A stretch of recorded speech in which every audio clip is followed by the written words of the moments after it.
Assalamualaikum warahmatullahi wabarakatuh. Sahabat-sahabat warga masyarakat Indonesia dimanapun berada, salam sejahtera, Om Swastiastu, Namo Buddhaya, salam kebajikan.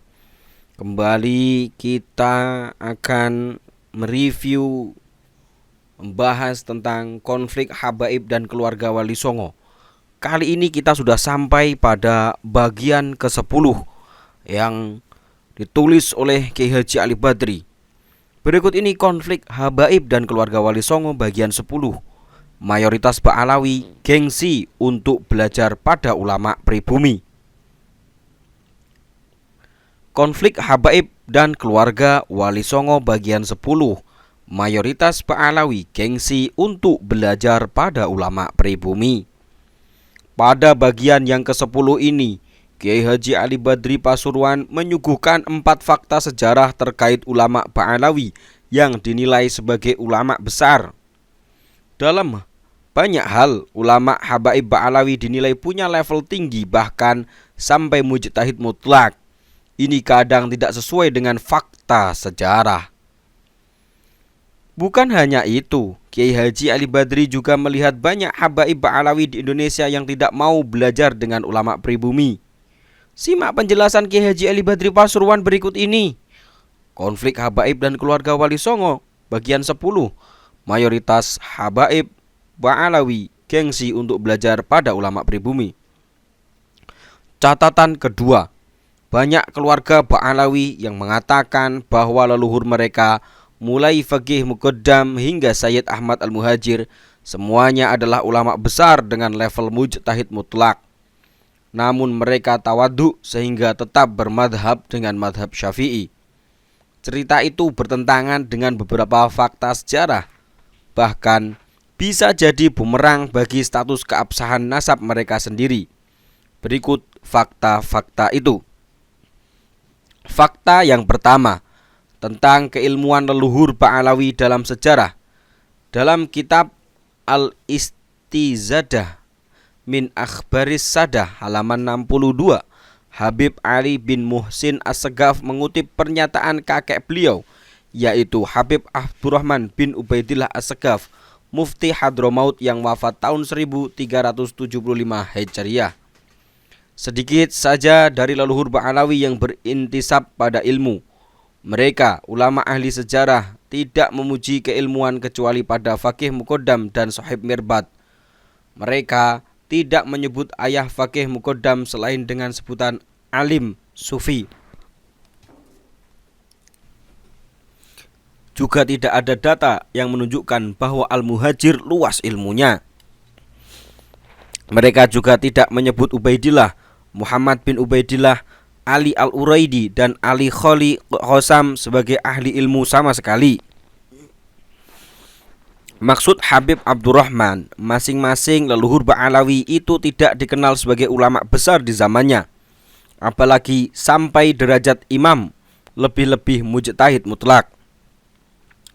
Setiap zaman ada ulama yang menulis biografi ulama besar di zamannya, apalagi sekelas ulama mujtahid mutlak, apalagi Ahlul Bait. Sepertinya Habib Abdurrahman tidak menemukan kitab sezaman yang mencatat semua leluhur Ba'alawi sebagai ulama besar dengan level mujtahid mutlak. Dalam hal ini, beliau berusaha objektif menilai berita terkait leluhur Ba'alawi yang merupakan leluhur beliau sendiri. Beliau berbicara apa adanya sesuai kajian ilmiah beliau. Itu bukan berarti kurang menghormati leluhur beliau sendiri. Artinya, beliau tidak fanatik dan tidak mudah menerima berita pujian walaupun untuk leluhur sendiri. Bahkan beliau tidak mau cerita yang tidak jelas sumbernya itu dibiarkan saja. Khawatir dianggap mengarang cerita untuk mengunggulkan leluhurnya sendiri. Menurut Habib Muhammad bin Ahmad Asyatiri, orang pertama di Hadramaut yang alim adalah Syekh Salim bin Abdul Karim Bafadol. Beliau pergi ke Irak untuk belajar dan menetap di sana selama 40 tahun, sehingga orang-orang mengira beliau telah meninggal dunia. Setelah pulang ke Hadramaut, beliau mengajar dan di antara murid beliau adalah Sayyid Alwi Amil Faqih. dalam kurung Adwar At-Tarikh Al-Hadrami halaman 193 hingga 199 yang dinukil di dalam kitab Al-Istizadah halaman 622. Keterangan ini menunjukkan bahwa keluasan ilmu amil faqih yang merupakan salah satu guru faqih muqaddam didapat dari Syekh Salim yang belajar ke Irak, bukan dari ayah beliau sendiri. Lebih lengkapnya, berikut beberapa kutipan dari pernyataan-pernyataan Habib Abdurrahman bin Ubaidillah As-Sagaf tentang keilmuan leluhur Ba'alawi. Keilmuan keluarga Ba'alawi itu lemah sejak generasi awal Hadramaut. Kebanyakan guru-guru faqih muqaddam itu bukan dari kalangan Ba'alawi. Dalam kurung Al-Istizadah halaman 67. Lemahnya keilmuan leluhur Ba'alawi mungkin dikarenakan mereka terlalu gengsi sebagai keluarga Quraisy, sehingga tidak mau mengalami kehinaan di jalan menuntut ilmu. Makanya sedikit dari mereka yang alim dan mengajar. Sepertinya ini mirip dengan yang di Indonesia. Kami lihat kebanyakan Ba'alawi gengsi untuk belajar pada ulama pribumi. Sebelum Syekh Abdullah Awad Abun Malang mendirikan pesantren Darut Tauhid dan Habib Hasan Baharun Pasuruan mendirikan pesantren Dalwa, sedikit sekali anak-anak Ba'alawi yang belajar di pesantren, karena hampir semua pesantren di Indonesia diasuh oleh ulama pribumi. Di Hadramaut, orang pertama yang meniti jalan tasawuf adalah Syekh Said bin Isa Al-Amudi dan faqih muqaddam. Banyak juga literatur yang menyebutkan bahwa faqih muqaddam bertasawuf sejak ditegur oleh Abu Madian, hingga kemudian berbaiat thariqah pada Abu Madian melalui murid Abu Madian. Nah, kalau tasawufnya saja dimulai dari faqih muqaddam, lalu dari mana sanad thariqah Alawiyah yang katanya turun-temurun dari leluhur Ba'alawi itu? Dalam sejarah thariqah, setiap mursyid dalam silsilah sanadnya memiliki banyak murid dan menunjuk salah satu muridnya sebagai khalifah yang akan melanjutkan kemursyidan. Kalau faqih muqaddam adalah orang pertama di Hadramaut yang meniti jalan tasawuf dan berthariqah, bagaimana bisa habaib sekarang mengklaim bahwa sanad thariqah faqih muqaddam didapat turun-temurun dari leluhur beliau? Maka menurut saya akan lebih aman kalau sanad thariqah Alawiyah itu menggunakan sanad Abu Madian, yang berarti thariqah Alawiyah adalah cabang dari thariqah Madianiyah. Sebagian orang menyebut madhab leluhur Ba'alawi adalah Syiah dan ditentang oleh habaib. Namun ada yang aneh, generasi awal leluhur Ba'alawi di Hadramaut tidak ada yang menamakan anaknya dengan Abu Bakar, Umar, dan Utsman. Orang pertama yang menamakan anaknya dengan Abu Bakar dan Umar adalah Habib Ahmad Putra Faqih Muqaddam yang wafat tahun 706 Hijriah. Kesimpulannya, berdasarkan pernyataan Habib Muhammad Asy-Syatiri dan Habib Abdurrahman As-Sagaf di atas, klaim bahwa sanad ilmu dan thariqah Ba'alawi dari leluhur secara turun-temurun hingga Sayyidina Ali adalah tidak ada dasar yang valid. Tentu kita tidak boleh menganggap mereka mengarang atau berbohong, tapi mereka hanya mengira saja. Mereka mendapat sanad hingga faqih muqaddam, kemudian mereka mengira bahwa beliau mendapat sanad dari ayah atau paman beliau dan seterusnya. Makanya di awal saya hanya sebut mereka suka tasahul atau menyepelekan dalam hal riwayat, bukan suka berdusta. Fakta kedua, tentang pernah diragukannya nasab Al-Muhajir oleh sebagian penduduk Yaman. Cerita ini cukup masyhur dan dikutip oleh Habib Abu Bakar Al-Adani bin Ali Al-Masyhur dalam kitab beliau yang berjudul Al-Imam Ubaidillah bin Ahmad Al-Muhajir wa Abna'uhu Ats-Tsalatsah halaman 30 hingga 31. Ketika di Yaman tersebar isu yang meragukan nasab Sayyid Ahmad Al-Muhajir, maka berangkatlah Sayyid Ali bin Muhammad bin Jadid bin Ubaidillah bin Ahmad Al-Muhajir ke Makkah untuk berhaji. Beliau membawa rombongan 100 orang jamaah haji. Mereka mampir di Irak dan Sayyid Ali meminta isbat nasab pada asyraf di Irak.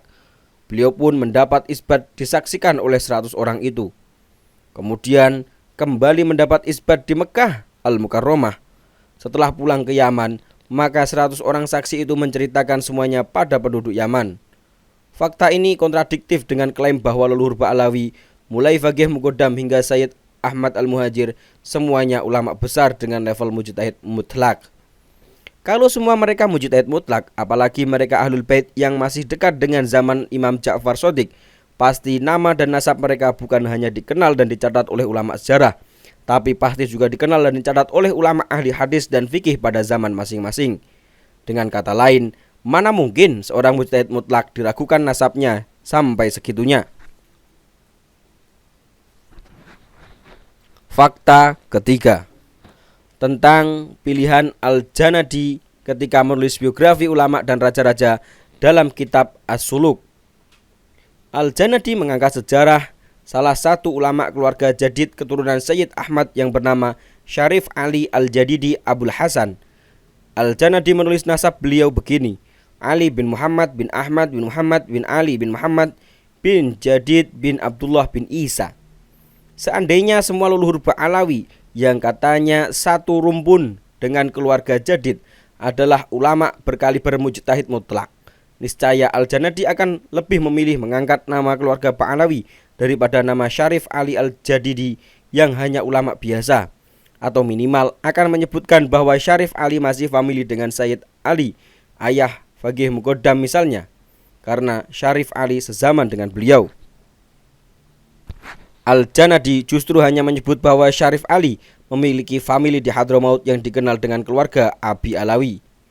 Hal ini mengisyaratkan bahwa dari keluarga Abi Alawi saat itu tidak ada ulama yang terkenal sampai mancanegara, apalagi sebagai mujtahid mutlak. Fakta keempat tentang kitab-kitab nasab primer yang tidak mencatat nama Abdullah atau kitab-kitab sekunder yang mencatat nama Abdullah sebagai nama yang tidak disepakati. Yang disepakati hanya 3 saja, yaitu Muhammad, Husain, dan Ali. Sedangkan nama Abdullah hanya disebut dengan kalimat kila atau konon katanya. Baiklah, seperti yang saya katakan sebelumnya, kita terima nasab Abdullah walaupun tidak sesahih 3 anak Sayyid Ahmad yang lain. Bahkan kita terima bahwa Ubaidillah itu adalah orang yang sama dengan Abdullah yang diutus oleh Al-Janadi. Anggap saja ulama ahli nasab saat itu memang tidak tahu saja bahwa Sayyid Ahmad juga memiliki anak bernama Abdullah. Jadi nasab Sayyid Abdullah bisa diterima. Hanya saja mana mungkin anak Sayyid Ahmad yang menjadi mujtahid mutlak tidak diketahui oleh ahli nasab dan ahli sejarah. Sedangkan anak-anak Sayyid Ahmad lainnya yang bukan ulama besar saja diketahui dan dicatat oleh semua kitab nasab. Fakta ini menunjukkan bahwa nama Sayyid Abdullah tidak sebesar yang diceritakan oleh keluarga Ba'alawi. Justru beliau adalah ulama biasa atau tidak terkenal sekali. Atau sebaliknya, Sayyid Abdullah adalah mujtahid mutlak yang tentu terkenal di mancanegara, berarti dikenal juga oleh ahli nasab dan ahli sejarah di zamannya. Maka ketika nama beliau yang sangat terkenal itu tidak dimasukkan dalam kitab nasab Ahlul Bait, berarti para ulama ahli nasab tidak mengakui nasab beliau. Hanya 2 pilihan. Pilihannya Sayyid Abdullah bukan mujtahid mutlak, bahkan bukan orang terkenal sehingga tidak dikenal oleh semua ahli nasab, atau beliau terkenal tapi tidak diakui nasabnya oleh para ulama ahli nasab. Ba'alawi mau ambil yang mana dari kedua pilihan ini? Inilah yang saya maksud bahwa klaim mereka soal ini bisa jadi bumerang bagi status keabsahan nasab mereka. Sebelum melakukan pada catatan ketiga, saya ingin menjelaskan satu hal pada saudara-saudara sekalian, bahwa tidak semua yang masyhur tentang masa lalu itu berarti pasti benar. Kita harus tahu sejak kapan masyhurnya. Misalnya, saya saat ini adalah seorang ulama terkenal dan diikuti oleh semua umat Islam Indonesia. Beliau menyampaikan sebuah cerita yang beliau kita kira benar, padahal sebenarnya salah. Maka sejak saat ini, cerita itu akan masyhur hingga beberapa abad yang akan datang. Semua ulama dari zaman ke zaman menukil cerita beliau karena husnudzon saja. Contoh real saja, kitab nasab yang menyebut bahwa Wali Songo itu Azmat Khan adalah kitab nasab Ba'alawi terakhir, yaitu Ta'liq Syamsu Zahrirah yang belum sampai 1 abad.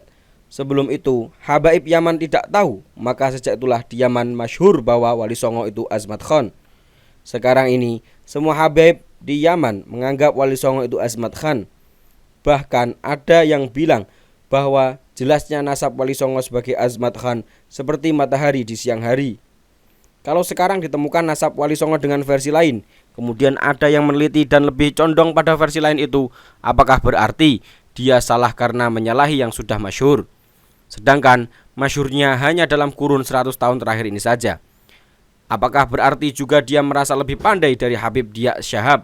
Pentaklek Syamsu Zarirah, Habib Salim Asyatiri, Habib Abu Bakar Al-Adani bin Ali Al-Masyhur, dan lain-lain yang menerima nasab Wali Songo versi Azmat Khan? Tentu tidak. Para habaib dan ulama besar itu menerima versi Azmat Khan karena husnudzon saja. Mereka hanya cukup percaya pada orang yang meriwayatkan. Mereka tidak meneliti sendiri. Demikian bersambung ke bagian 11. Demikian penjelasan Kiai Haji Ali Badri Pasuruan yang diikutip dari catatan di Facebook pribadinya yang diunggah pada 18 Mei 2023. Kita lanjutkan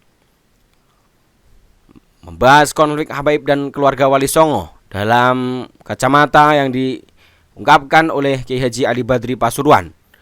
Akan memasuki bagian 11. Demikian, semoga memberikan informasi. Salam.